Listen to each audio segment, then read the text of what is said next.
Écoute ça. Travail de fond, je suis un nota bene. Cravate costard en cuir, un peu comme Machiavelli. C'est un zéro, on a un peu zélé.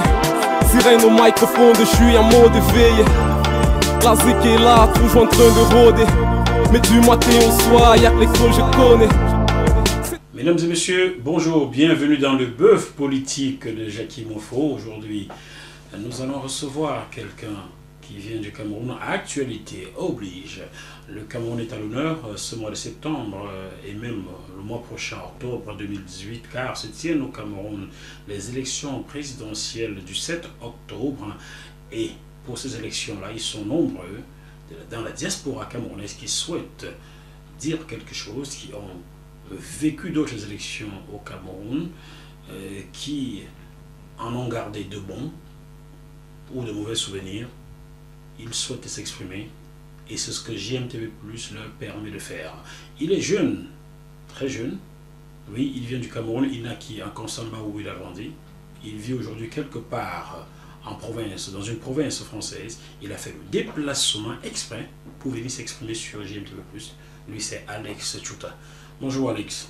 Bonjour Jackie. Comment ça va? Je vais bien, merci. Bon, je serre souvent les mains, donc je vais serrer les tiennes aussi. Ouais. Elle est solide, non? Ouais. Bon, moi je suis pas trompe. Je ne sais pas qui tu es. Je suis pas trompe. Non, je suis moi.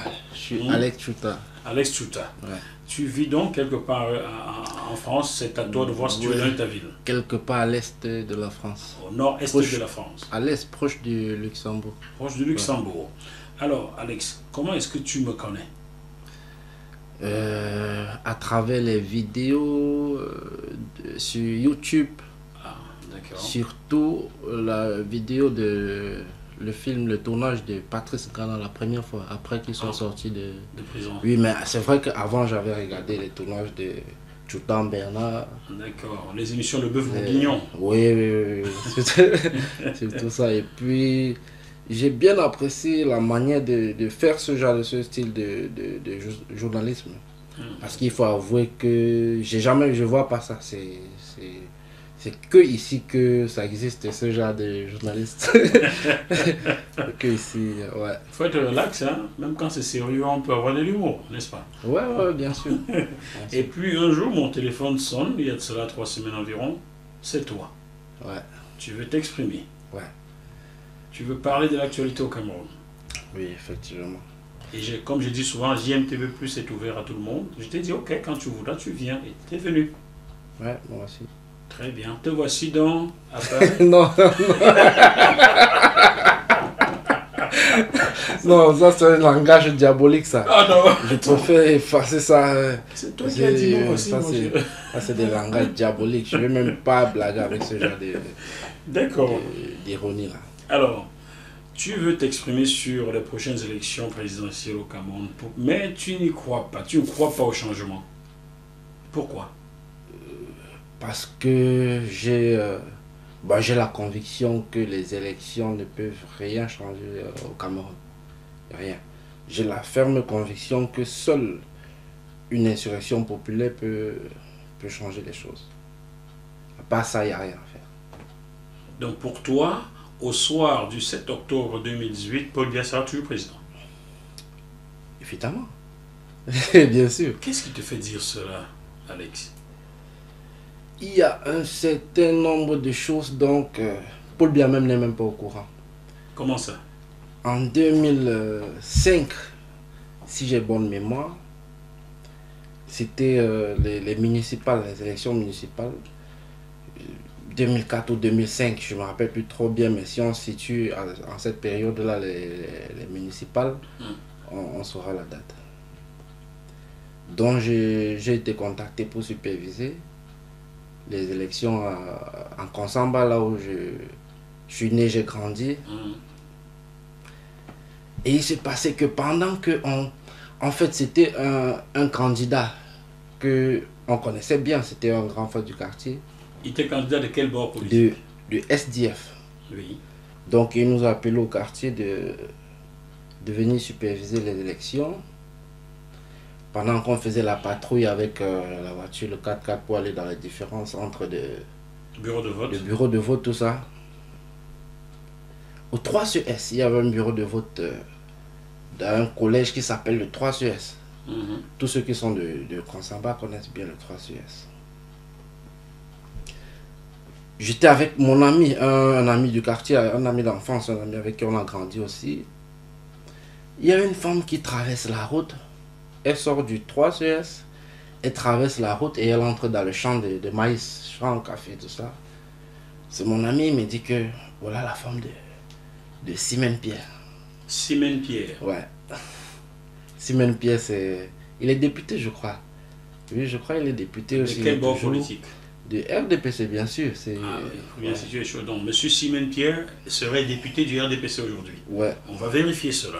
Donc, Ouais. là, sa femme traverse la route et entre dans le champ de maïs. Il entre dans le champ de maïs. Vous faites quoi? Elle voulait manger le maïs? On se demande qu'est-ce qu'elle va faire là-bas. Vu qu'on était là pour surveiller, on entre avec elle dans le champ. Les jeunes, il faut d'abord préciser que il y avait beaucoup de jeunes qui sont entrés avec elle. C'est même à l'entrée de la ville, hein. C'est la route principale de l'entrée de la ville. Donc ça veut dire qu'elle n'a aucune crainte. En entrant, le bureau de vote est juste en face. Et elle traverse, donc dès qu'elle sort du bureau de vote, elle traverse, elle est déjà dans le champ. Elle entre aux yeux de tout le monde. Tout le monde la voit entrer. Mais qu'est-ce qu'elle va y faire? À l'intérieur, il y a un tas de jeunes qui viennent là. La dame, elle a un paquet d'argent, un sac d'argent avec un paquet de cartes. Les cartes... Cartes électorales? Oui. Elle a un peu... Attends, on va dire ça. Je vais t'expliquer ici si vous voulez comprendre comme moi. Madame Simène Pierre sort d'un bureau de vote et elle entre dans les champs de maïs. Ouais. Elle a sur elle un paquet d'argent et plusieurs cartes électorales. Les 500, l'argent, il n'y avait pas de coupure, c'était que 500. Les 500. Oui, c'est le D'accord. 500. Poursuis. Ben, il faut d'abord préciser, parce que quand je dis la femme de Simène, je ne la connaissais pas avant ça, je ne l'ai jamais vue, et après ça, je ne l'ai plus jamais revue. C'est mon ami, il me dit c'est la femme de Simène Pierre, donc si je la vois, même aujourd'hui, je la reconnaîtrais. C'était une femme, elle est grande de taille, très brune comme une métisse, très belle, très jolie, avec les bijoux en or partout sur elle. Voilà. Dans le champ de maïs. Dans le champ de maïs, ouais. Donc, vous voyez un peu à quoi nos belles femmes ressemblent. Je m'en doute bien. Hein? Simène Pierre, il a qualifié ta femme. Ouais, pour ça, elle est très belle. D'accord. Et on rentre dans le champ aussi. Il y avait plein de jeunes, au moins plus d'une vingtaine qui entraient et récupéraient 500 avec les cartes pour aller voter. Pardon?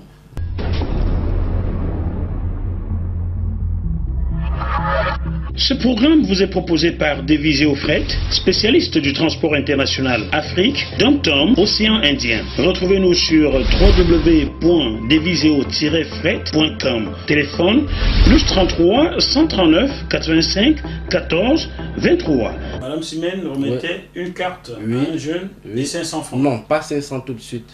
D'accord. Une carte, tu vas voter. Oui. Tu reviens avec les bulletins, le reste des bulletins. Oui. Et elle te file les 500. Waouh. Ouais. Ça veut dire que un jeune prenait une carte qui ne lui appartenait pas. Oui. Il entrait dans ce bureau de vote en face de ce champ de maïs où Madame Simène Pierre était allée se réfugier. Ouais. Il vote. Il votait qui? Il fallait la conseiller de voter qui? J'explique bien. Voter le RDPC, bien sûr. J'explique bien parce que j'ai voté moi aussi. Toi aussi, tu as voté. Ouais. Alors, on va un peu focus sur toi, on va se focaliser sur toi. Tu es aussi entré dans le champ parce que Madame Simène Pierre était très belle, je suppose. C'est sa beauté qui t'a ébloui peut-être. Je suis entré dans le champ pour savoir qu'est-ce qui se passait là-bas. D'accord, on va faire comme si on regardait. Parce que je savais qu'il y avait des choses pas très catholiques, qui devaient se vu passer. c'est que le catholicisme pour dire, bon, c'est pas grave, on va essuyer la bouche. Donc tu es rentré dans le champ aussi. Oui. Elle t'a proposé une carte pour aller voter. Oui. Tu as pris la carte. Oui. Et ensuite? Quand je suis rentré, elle nous a vus, mon ami et moi, elle savait qu'on est du compte du SDF. Parce qu'elle nous a vu venir dans la voiture de SDF. Elle savait que... D'accord. Ouais. Donc quand nous sommes arrivés, je lui ai partagé les 500. C'était plein de jeunes quand même. C'était... Normalement, nous, on était là pour surveiller.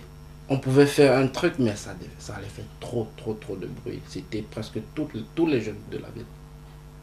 C'était incroyable. Du coup, mon ami dit que, ben, qu'est-ce qu'on fait? On va prendre pour nous. Je lui dis, donne-moi aussi pour moi les 500. Elle me dit, ben, c'est pas toi j'ai vu avec dans la voiture de SDF et tout. Je lui dis, c'est pas ça qu'on mange. Donne-nous les 500, on va manger. Elle dit, ben, il faut aller voter. Je lui dis, ok, donne-moi la carte. Elle m'a donné la carte. Il faut mettre avec elle les paquets d'allumettes, les boîtes d'allumettes. Elle retire une bûchette d'allumettes qu'elle te remet et puis tu mets dans la bouche. Ou un cul-dent. Ça reste juste à la bouche, juste sur les lèvres, là, collé entre les... Oui. Et avec ça, quand tu as ça, tu rentres dans le bureau de vote.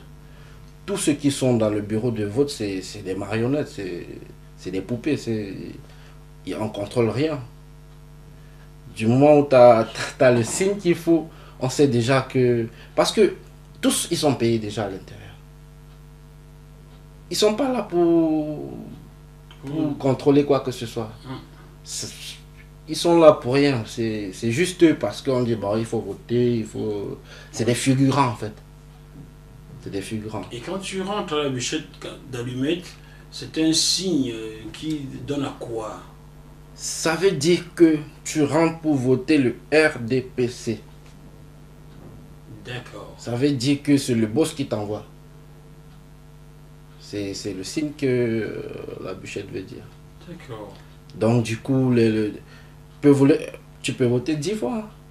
Donc chaque vote vaut 500 francs quand tu ressors. Oui, chaque vote, oui. Donc ce que j'ai fait, je suis rentré dans le bureau de vote. Je suis allé dans l'une, dans l'isoloir.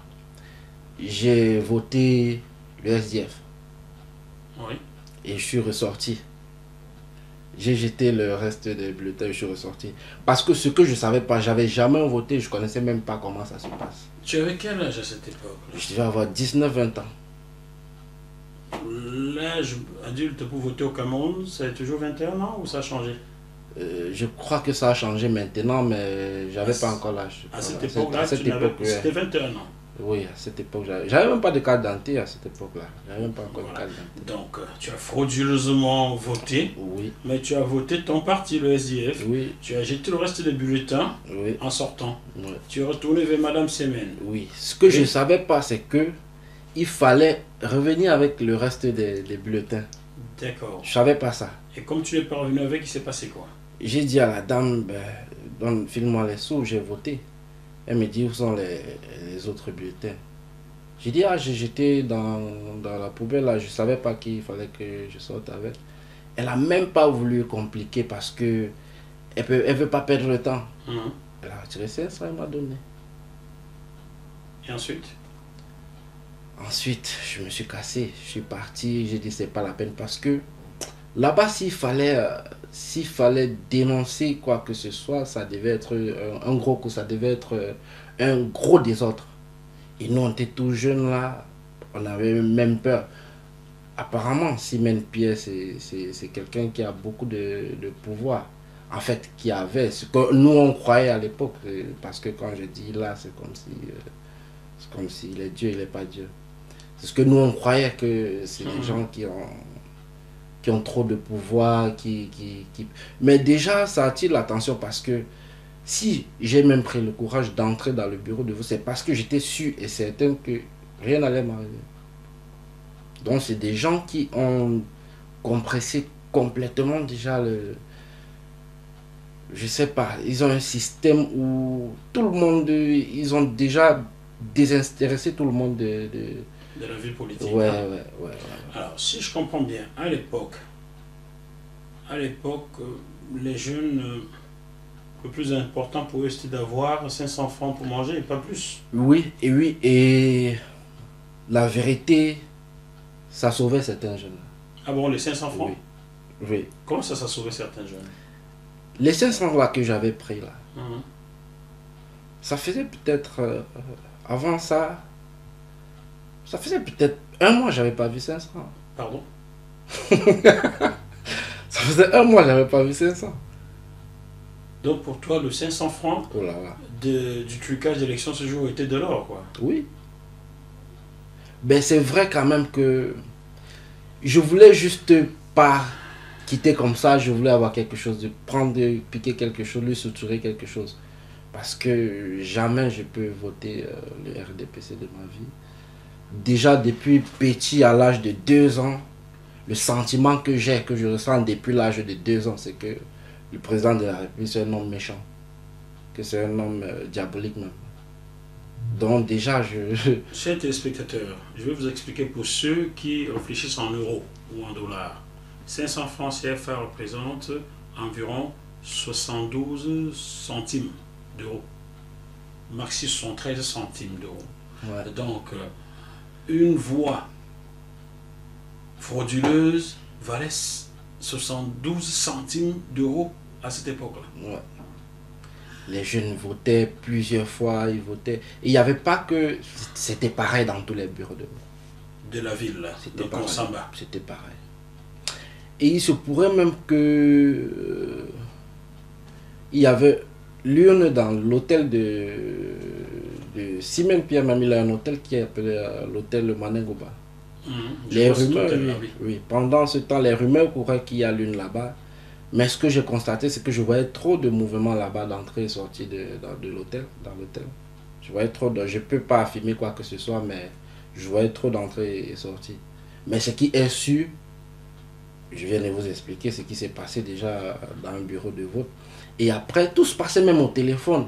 Les jeunes, on ne sait même pas comment, ils prennent la moto, oh, ils sont partis ailleurs, dans un autre bureau de vote.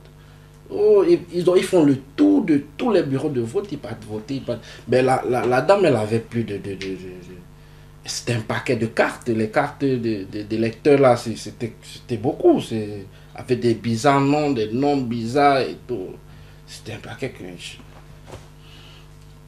Peut-on penser que ce jour-là, il y a eu des jeunes qui ont voté 10 fois dans différents bureaux de vote ou dans le même? Même dans le même, plus de 10 fois.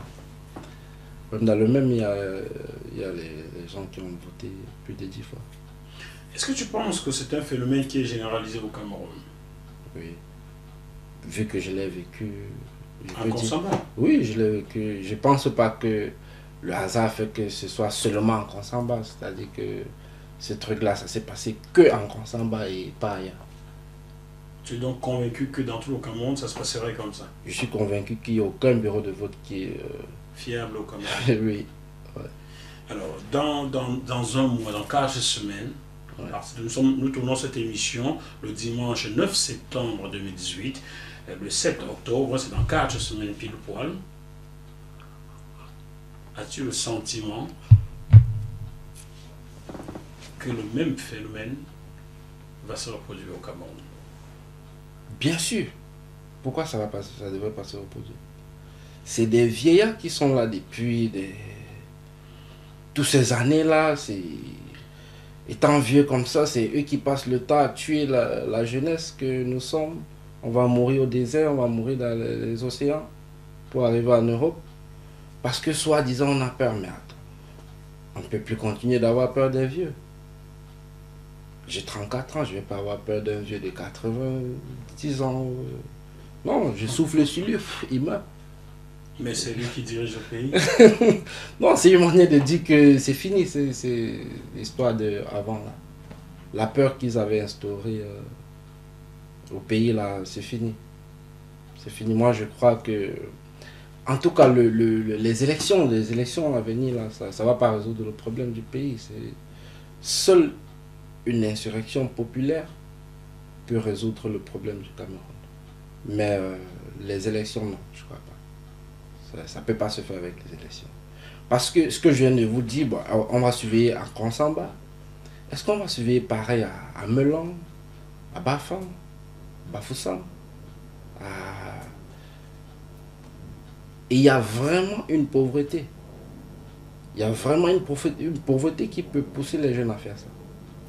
Pauvreté, pas que financière, mais morale aussi. Hein. Oui, oui, oui. Car tu me dis que ce jour-là, tu n'as voté qu'une seule fois. Oui, j'ai voté. Tu aurais pu voter 10 fois. Oui, aussi, j'aurais pu voter 10 fois. Mais Oui. tu as préféré démissionner et t'en aller. Ouais.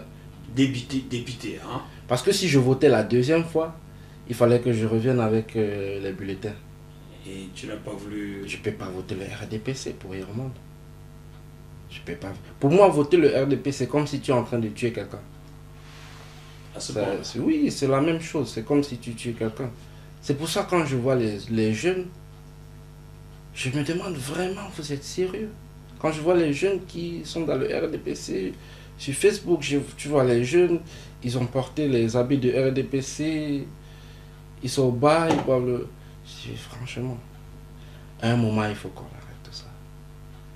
Le pays nous appartient, nous la jeunesse. C'est pas aux vieillards là. C'est à nous de... Ça va pas s'arranger sans nous le pays. Sinon on s'écarte. Mais tu es en quelque sorte écarté. Tu viens en Europe aujourd'hui, ça fait combien d'années que tu viens en France? Ça fait à peu près 5 ans. 5 ans. Ça veut dire que tu es parti du Cameroun, tu avais quoi, 29 ans ou avant? Je suis parti du Cameroun, j'avais 28 ans. 28 ans. Ouais, mais je suis pas venu directement ici. Quel a été ton parcours? J'ai fait escale en Égypte, Algérie, Maroc, le Maghreb en tout cas. Le Maghreb. Ouais. Tu as connu le désert. Oui, bien sûr. J'ai traversé le désert. Waouh. Parti du Cameroun, quel a été ton premier pays traversé? Le Nigeria ou un autre? Je suis de Garoua, Nigeria direct. Ouais. Garoua, Nigeria, Yola. Ça s'appelle la première ville Yola. Et après le Nigeria?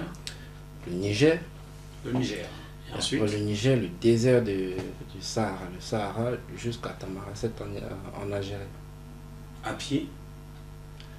Bien sûr. Il y a C'est vrai. à pied, à chameau, je sais pas. C'est les 4x4.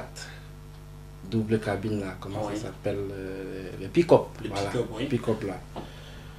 Ou bien l'encreuseur, les anciennes l'encreuseur. Mhm. À l'intérieur, on est 25. Pardon? Ouais, on est assis comme ça là, chacun assis. T'es assis, compressé comme ça. Tu dois voyager, si c'est 2 jours, tu vas voyager 2 jours comme ça.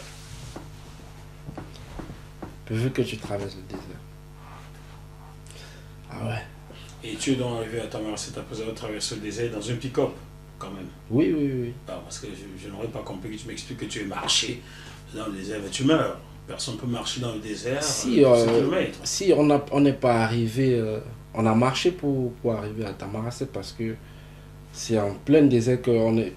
À un niveau, il faut s'arrêter, la voiture ne peut plus avancer, sinon la police des frontières algériennes, ils vont nous traquer. Donc à un niveau, la voiture s'arrête et puis on marche. Le désert, ça finit pas. Marche, ça finit pas, on marche jusqu'à ce qu'on arrive, on voit le goudron. Mais c'est tellement loin. C'est tellement loin. À peu près combien de kilomètres? Ben, on a marché à peu près 10 heures. 10 heures, Ouais. non-stop. Oui, non-stop. Vous avez de l'eau à boire au moins, quelque chose comme ça à manger? Non, pas à manger. Que de l'eau qui était déjà finie. L'eau était déjà finie. Et heureusement, on était... Vu qu'on marche, on ne sait même pas si on est à côté ou si on est encore loin. Vous êtes dans l'incertitude. Oui, on est dans l'incertitude totale. Personne ne peut savoir si on est à côté, si on est proche ou on est loin. Donc, du coup, quand on arrive, nous aussi, on est surpris. Oui, vu que au désert, il y a à gauche, à droite, derrière, devant, il n'y a rien. C'est un peu comme la mer, quoi. Oui, C'est quoi, c'est une mer de sable. Oui, il n'y a rien, il n'y a rien. C'est c'est incroyable. Comment Mais bref, faites-vous? on est arrivé. 10 heures de temps, c'est à peu près la moitié d'une journée. Comment fait-on pour dépenser autant d'énergie sans en compenser en mangeant? Moi je vais appeler ça, c'est la peur de crever comme un chien dans son propre pays. La peur de finir comme les autres. Qu'on voyait comme nos frères, on voyait qui sont nés au quartier, grandis devant nous, grandis jusqu'à mourir sans sans connaître une vie normale, ce qu'on appelle une vie normale, décente. Donc, la pauvreté totale. Pour résumer, on peut donc dire que tu n'avais aucun espoir en restant au Cameroun. Aucun. Il fallait partir pour trouver. Oui. Enfin, même si c'était à refaire, je referais. Il n'y a aucun espoir. Il ne faut même pas se tromper. Il n'y a aucun espoir au Cameroun. Il n'y a rien. Le Camerounais, appelé un jeune au Cameroun, vous lui demandez s'il a espoir, il n'y a aucun jeune qui a espoir. Même ceux qui sont dans le RDPC, ils n'ont pas espoir. Personne n'a espoir au Cameroun. Il n'y a pas d'espoir parce qu'on ne te donne pas d'espoir. C'est interdit de rêver, on ne rêve pas. C'est interdit. C'est pour ça que la mentalité, même notre mentalité, elle est devenue tellement minable que les gens, même les Ivoiriens ici, ils nous parlent. Les Gabonais nous insultent, ils nous parlent. Mais comment vous êtes dirigé par des vieux, comment vous vous laissez faire ça par des vieux qui vont mourir demain? Bon, tout le monde appelle à mourir, hein, Alex. Tout le monde va mourir. Bien sûr. Même les jeunes meurent. Bien sûr, même les bébés. Bien sûr, mais... certains meurent même dans le ventre de Monique Koumateke. Voilà.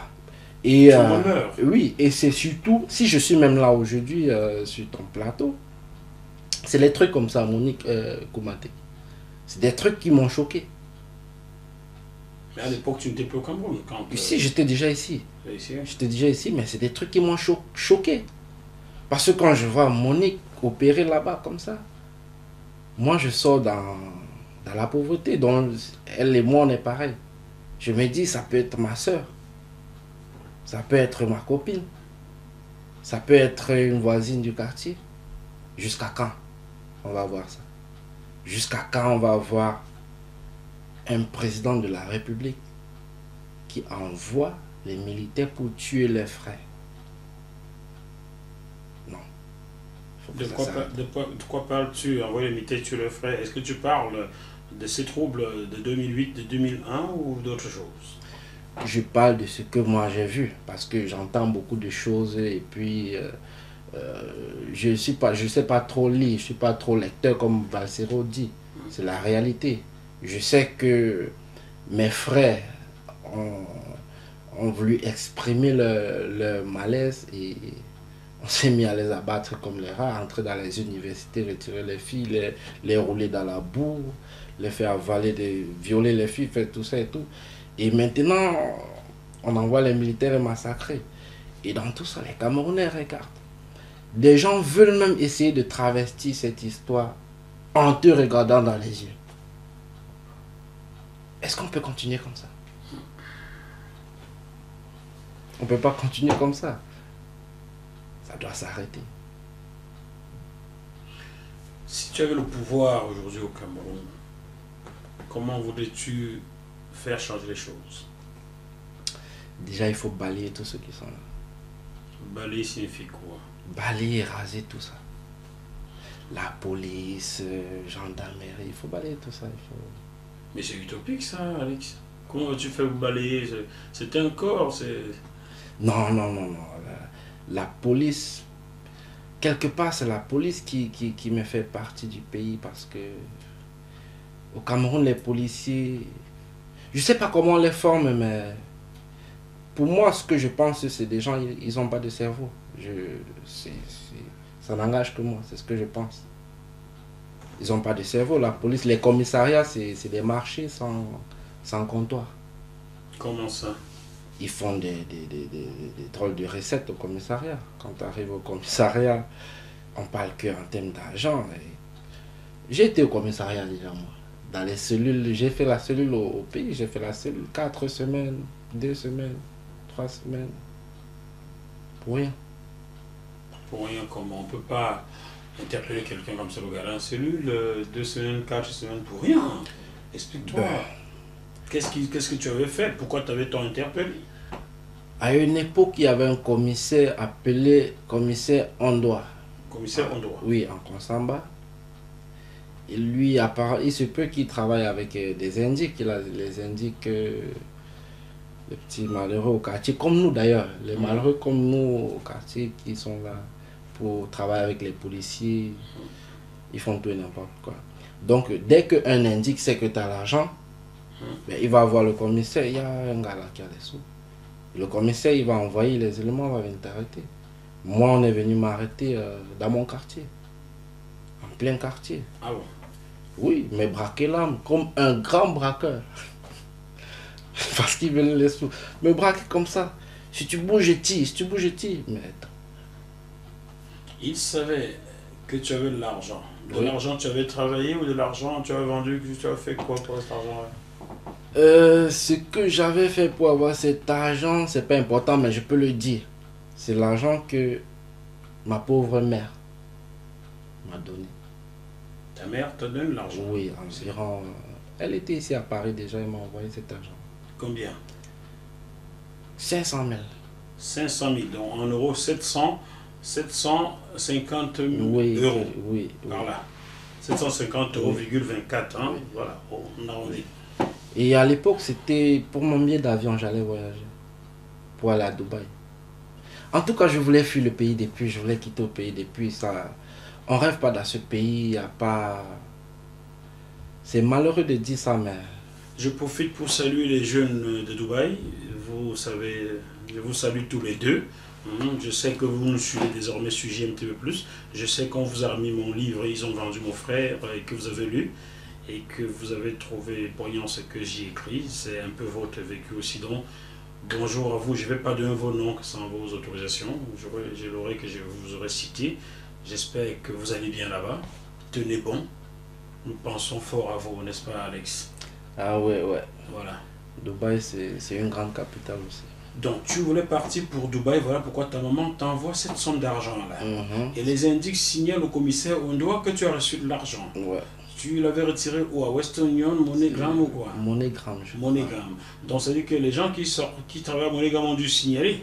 Non, je crois même que peut-être que les indiques, ils viennent rester, ils viennent filer les gens là-bas. Ils viennent filer les gens, ils voient qui va prendre quoi.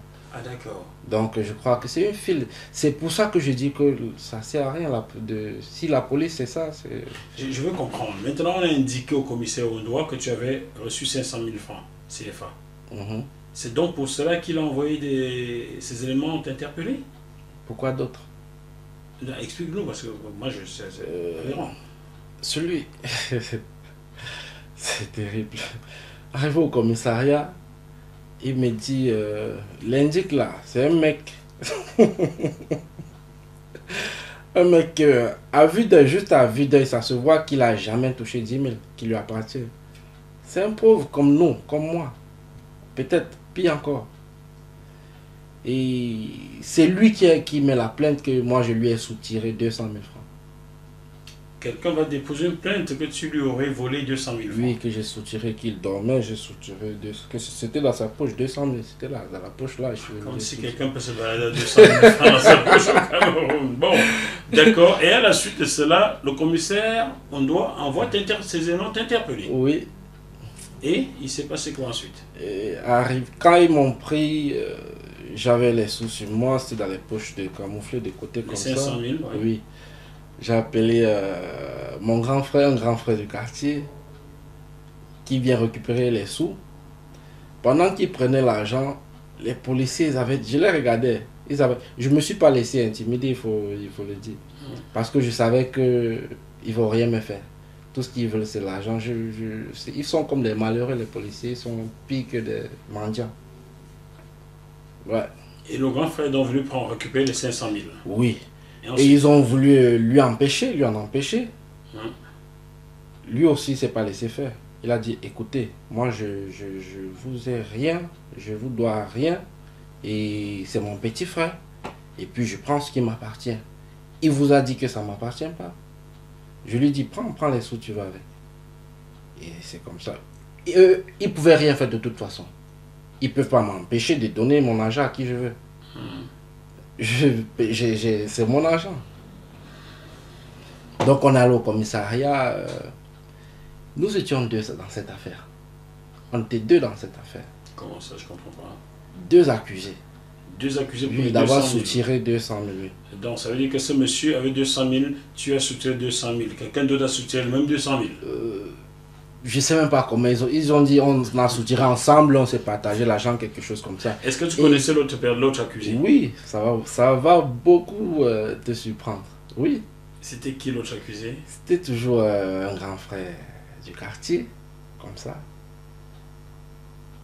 Et c'était le commissaire Ondoa. Et ce mec-là, avec qui j'étais en cellule, c'est les camarades de classe. Ah, d'accord. Donc l'autre, le co-accusé, Oui. est le camarade de classe du commissaire. Ouais, ils ont fréquenté ensemble. Donc- Voilà, le lycée de Newbel. Donc quelque part, il jouait le jeu. Non, ils jouaient pas le jeu. On l'avait vraiment aussi Oui. interpellé. Il avait aussi de l'argent, comme toi. Tu veux comprendre ramification dans cette affaire-là. Je pense pas, ils jouaient pas le jeu. Je pense pas. Donc Ils lui jouaient aussi pas le était un interpellé. jeu. Lui, il était interpellé parce que c'est lui qui devait ramener les flics jusqu'à moi. C'était une condition. Si tu ramènes pas les flics, toi-même, Tu t'interpelles. oui, on te garde et tout. Ah, Donc, il s'est rassuré qu'il va me prendre. Il est venu me prendre où il savait que je devais être là. et ce grand frère l'avait indiqué ou ne l'avait pas fait? Le co-accusé. Le quoi, oui, c'est lui qui a ramené les flics vers moi. D'accord. Et pourquoi il est donc co-accusé? Parce que dans l'accusation, c'est que nous, de lui et moi, qu'on aurait soutiré. Bon, on va comprendre. On va comprendre, Alex. Hein. Ouais. C'est dans l'ami du commissaire, ce grand frère du quartier. C'était lui Je qui sais pas était- si c'est les amis. Je sais pas si c'est les amis, mais je pense pas. Je sais que c'est des camarades de classe. Des camarades de classe. Oui, les camarades Alors, de c'est lui classe. qui était chargé d'amener le flic jusqu'à toi Oui. pour qu'on t'interpelle. Et au finish, vous trouvez 2 co-accusés, ça veut dire qu'il Oui. joue un rôle. Puisqu'il il a joué son rôle. Il s'est agenouillé dans le bureau pour demander pardon au commissaire, à son camarade de classe, Pardon, pourquoi? de nous libérer.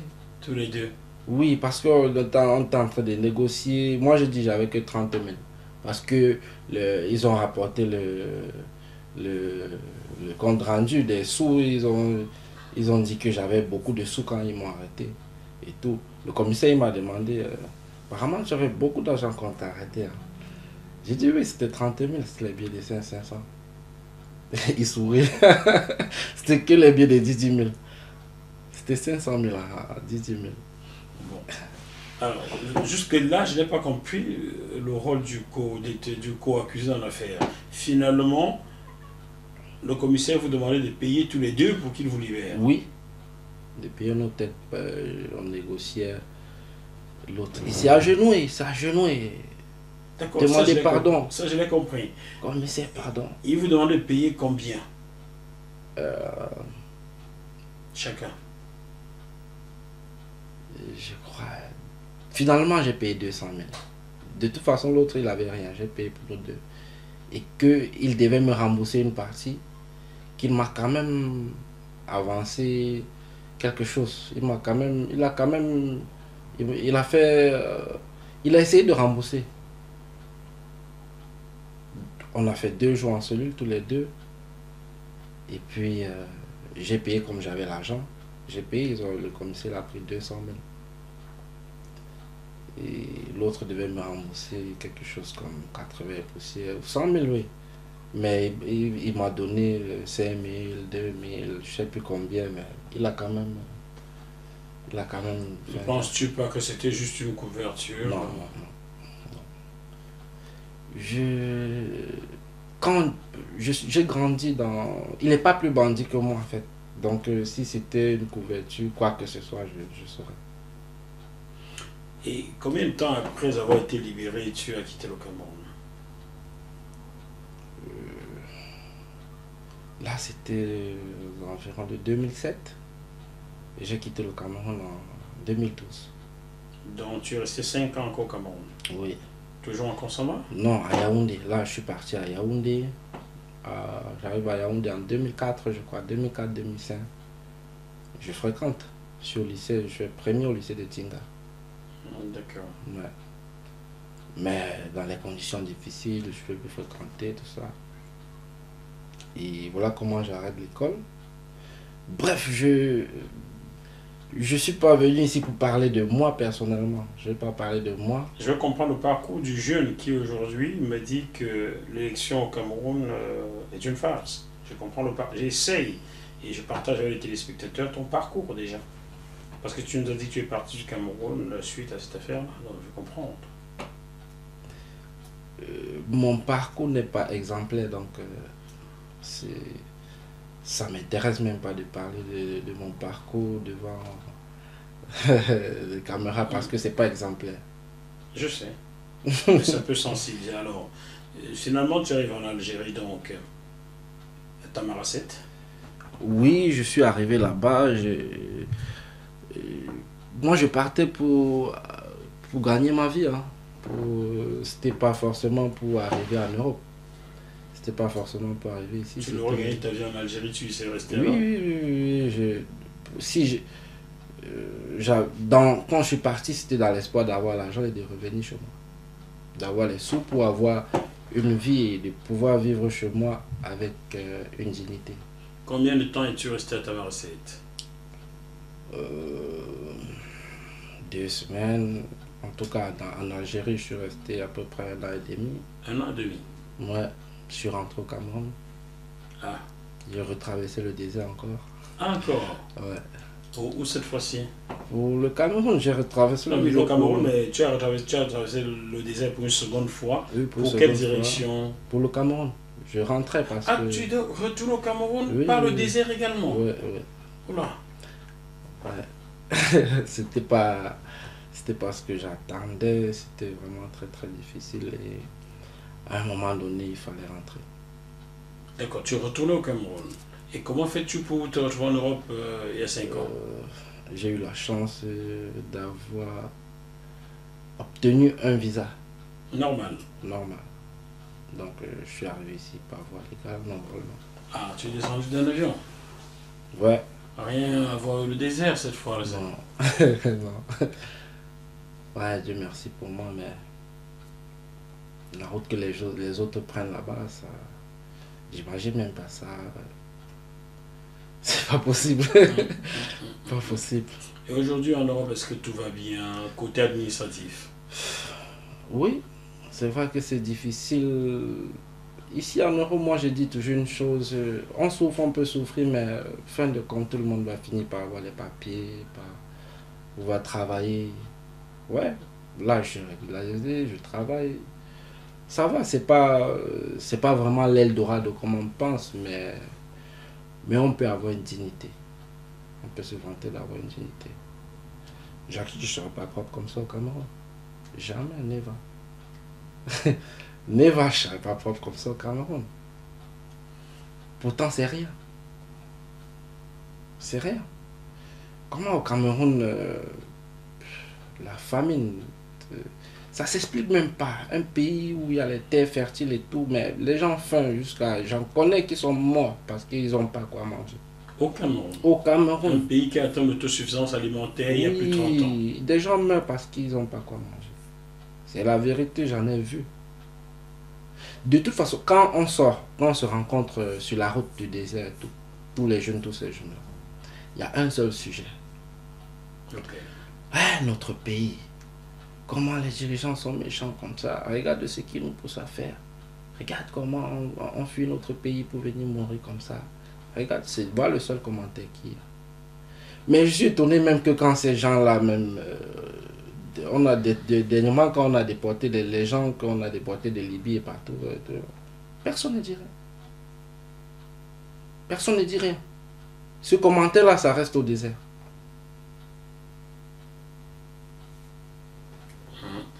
Tout le monde a peur. Tout le monde a peur des gens qui vont mourir demain, bientôt. Sans qu'on n'a même pas besoin de... À ton avis, pourquoi les jeunes ont-ils peur de s'exprimer au Cameroun? Je crois que c'est comme ce que je viens de vous expliquer, la police. Ils ont peur de représailles, c'est ça? Oui, représailles, la police. Surtout le pays, ça c'est un pays... J'ai peur pour mon pays, le Cameroun. Je connais bien le Cameroun. J'ai fait...